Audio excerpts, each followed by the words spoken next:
сразу осындай ажиотаж көрдіңіз, тоже не думала же. Біздің бүгінгі кейіпкеріміз Алматыдағы 67-ші мектептің мұғалімі Сәуле Сейдахметова. Кешегі өнімді сатайын деп жатырмын. Оқушылардың айтатындай бар. Кешегі нені сатып деп. 2025 жылдың 9 қаңтарында Сәуле мектеп аспаздарының желінбеген тамақтарды жинап, оларды тоңазытқышқа қатырып, ертесіне қайта беріп жүргенін әшкерелейді. Бұл туралы бейнекамералардан алынған видеоны айғақ етіп, алдымен мектеп әкімшілігіне көрсетеді. Еш нәтиже болмаған соң желіге салуға мәжбүр болады. Балдардан қалған котлеттерді жинағансыңдар ма сонда? Содан не керек айқай шу көтеріліп, мектеп директорына сөгіс жарияланады, асханадағылар жұмыстан кетеді. Бірақ мәселе мұнымен тынбайды. Жағдай болды. Бір ата-ана маған звондап, қайта-қайта Сәуле Тасқожаевна соцпедагогтың чатында өте сұмдық нәрселер болып жатыр.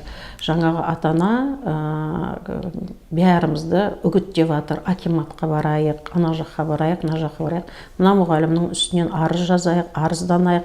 Мен оны түсініп отырмын, оның бәрін істеп отқан администрация школы екен. Содан кейін мен больницаға түстім уже 20-сына, бір аптадан кейін.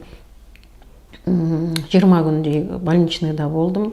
Сол больничныйда болып жатқан кезде қайта-қайта уведомление через Казпочта арқылы және үйге де әкеп тастаған, еске қыстырып кеткен, жаңағы менің WhatsApp-ыма да жазған уведомление, жаңағы хабарландыру келіп отырды, сізді педетикаға саламыз деді.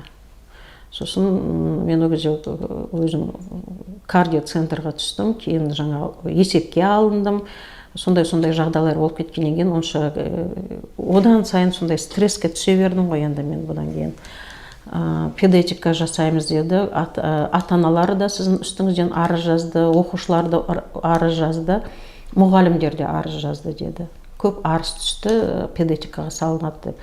Содан кейін уже шамалы жақсы бола, 3-4 рет уже қайта-қайта больницаға жатқаныма қарамастан, мен больницаға жатқаннан бастап қанша жаттым, бір мұғалім немесе бір орынбасары болсын, директор болсын, біреуі звондап жағдайымды сұраған жоқ.